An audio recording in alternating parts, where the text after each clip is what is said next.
ये चूंकि वो एवर चेंजिंग सिनारियो होता है तो समझने की ज़रूरत भी होती है। सीनियर तज्ज़ियाकार आसमा शराजी हमारे साथ हैं, ज़रा उनसे पूछते हैं कि उनको क्या इस बात की समझ आ रही है। आसमा, इमरान खान साहब और उनकी पार्टी के मुताबिक असेंबलियाँ तोड़ने का फैसला जो है वो आखिरी है, हतमी है, ये तो उन्होंने डिसाइड कर लिया है। लेकिन इसके साथ हम ये भी देख रहे हैं कि कुछ मुशावरतें जो हैं वो भी हो रही हैं, शायद सदर साहब के ज़रिए मैसेजेस का तबादला भी जो है वो बरकरार है। तो क्या अब भी इमरान खान का फैसला हतमी आ जाएगा या फिर लचक का इम्कान हो सकता है? अभी भी वो बैक ट्रैक कर सकते हैं इससे?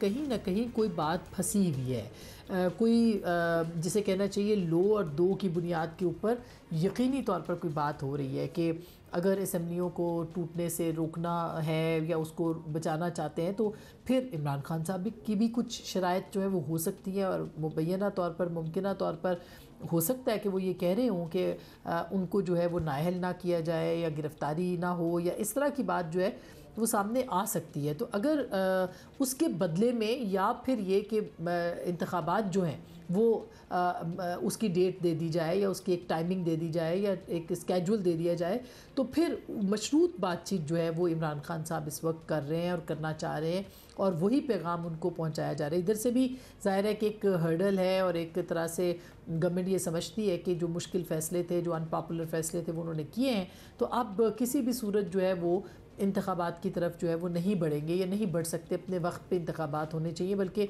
हमारे एक इंटरव्यू में तो डॉक्टर साहब ने यहाँ तक कह दिया कि जो हमने सेक्रीफाई किया है हमें तो प्रीमियर मिलना चाहिए। और तोसी की बात जो है वो जब उनसे पूछा कि भैया क्या असम्बली की तोसी करेंगे, तो उन्होंने कहा कि ये अगस्त में बात करेंगे, तो इसको रूल आउट नहीं किया। तो ये सारे ऑप्शंस हैं जो कि बास्केट के अंदर हैं। अब इमरान खान साहब अगर असम्बली तोड़ देते हैं तो जाहिर है कि इलेक्शंस दोनों असम्बलियों के अंदर जो है वो करवाए जाने चाहिए पड़ेंगे, और अगर नहीं तोड़ते हैं तो जाहिर है कि वो ये बात कर चुके हैं और अब वो इसके ऊपर बारगेन भी कर सकते हैं। लेट्स सी क्या होता है। लेकिन अगर असम्बलियाँ टूट जाती हैं आसमा साहिबा और हुकूमत अपने वादे के मुताबिक पंजाब और खैबर पख्तूनख्वा में इलेक्शन करा देती है, जो अब कह रहे हैं कि तोड़ें हम तैयार हैं, तो ये सब होना तो इसी इलेक्शन कमीशन और इलेक्शन कमिश्नर के अंडर है जो तहरीक इंसाफ को सख्त नापसंद हैं। क्या इम्कानात बचते हैं कि इलेक्शन के जो भी नताइज आएंगे वो फिर से मुतनाज़ नहीं होंगे, वो सब मान लेंगे और पर्टिकुलरली PTI मान लेगी? देखिए, इलेक्शन बिल्कुल ये बात दुरुस्त है कि अगर असम्बलियाँ तहलील हो जाती हैं तो उसके बाद फिर आपको केयर टेकर सेटअप बनाना है।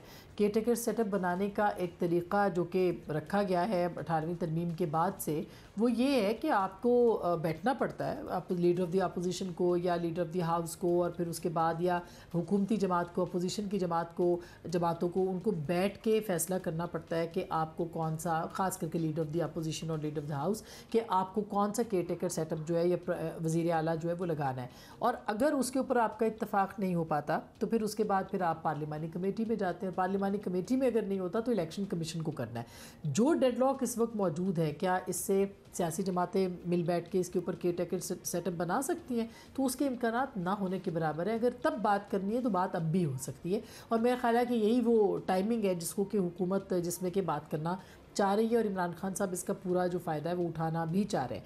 लेकिन ये एक मुश्किल फ़ैसला होगा। पाकिस्तान तहरीक इंसाफ के लिए असम्बलियों की तहलील एक इंतहाई मुश्किल फ़ैसला होगा। उसकी वजह ये कि दो हुकूमतों को बर्खास्त करना और फिर इस बात की गारंटी ना होना, जो कि इलेक्शन कमीशन पे ऑलरेडी वो बहुत से एतराज़ात कर रहे हैं, एक ट्रस्ट डेफिसिट है, वो बार बार कह रहे हैं कि हमें नहीं लगता कि इलेक्शन जो है वो मुनासिब तरीके से इलेक्शन कमीशन कराएगा। उनके शकूक और शुबहात हैं। तो ऐसे ज़ाहिर है कि मज़ीद कन्फ्यूजन बनेगी। ऐसा लगता है कि एक महाज के बाद अगला महाज और अगले महाज के बाद अगला महाज जो है वो शुरू होगा, जिसका कि पाकिस्तान किसी सूरत इस वक्त जो पॉलिटिकल इंस्टेबिलिटी है उसका मुताबिल नहीं हो सकता। बिल्कुल आसमा, ऐसा ही लग रहा है कि वन आफ्टर दी अदर यही सिलसिला चल रहा है। अच्छा, इस सियासी गहमा गहमी अगर आप कहना चाहती हैं, इसमें कुछ ऐसे केसेस भी हैं जिनका सामना इमरान खान को करना ही होगा और उनकी मुबैना एक तो बेटी और तोशा खाना वाली तो तारीखें भी लग चुकी हैं, तो इसका तो उनको एक जवाबदेह होना होगा। खान साहब कहते हैं कि एक साजिश है, एक साजिश के तहत उन्हें जो है वो नाअहल किया जाएगा। तो क्या नाअहली का चांस इस सारी सिचुएशन में बनता है और हुकूमत इसमें संजीदा लगती है आपको? देखिए, ये मामला कोर्ट्स में भी है और इलेक्शन कमीशन के पास भी है, और ये मिस डिक्लेरेशन का केस है। इस तरह के केस में पहले मियां नवाज शरीफ जो हैं वो उनको नाअहल किया गया था सिर्फ इसलिए कि उन्होंने पनामा के ही केस के अंदर जो है वो ये कि अकामा यानी उनके जो साहबजादे उनको तनख्वाह देते थे, वो तनख्वाह उन्होंने छुपाई थी, उसकी बुनियाद के ऊपर उनको नाअहल करार दे दिया गया था, उनको पार्टी सदारत से भी हटा दिया गया था।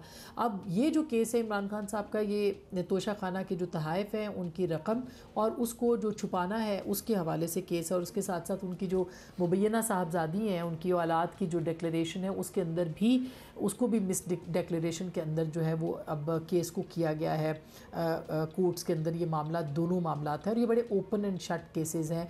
अगर इलेक्शन कमीशन की प्रोसीडिंग्स देखी जाए और अगर कल भी इलेक्शन कमीशन के ऊपर जो फैसला आया है कोर्ट का उसको देखा जाए तो उसके अंदर ये कहा गया है कि मिस डिक्लेरेशन हुई और अब ट्रायल किया गया और 9 जनवरी को इमरान खान साहब को इन पर्सन तलब भी किया गया। ये केस है तोशा खाना का। इसी तरह से उनकी साहबजादी का केस भी सामने आ चुका है। तो ये काफ़ी इंपॉर्टेंट केसेस भी हैं, ओपन एंड शट केसेस भी हैं। और अगर हम प्रेसिडेंट्स को देखते हैं तो इमरान खान साहब का बचना तकरीबन नामुमकिन नज़र आता है। कल को कुछ भी हो जाए, इम्कानात और भी हो सकते हैं, मगर जो हम माजी के एक फ़ैसले देखते हैं तो उसके अंदर हमें ये लगता है कि इमरान खान साहब को इस पे सज़ा हो सकती है। बहुत शुक्रिया आपका आसमा। इमरान खान साहब की साहबजादी और फिर तोशा खाना में तो तारीख भी आ चुकी है 9 जनवरी की। दोनों केसेस बड़े अहम हैं। लेट्स सी इनका क्या मुस्तकबिल होता है इन केसेस का, और इमरान खान साहब का सियासी मुस्तकबिल क्या होता है।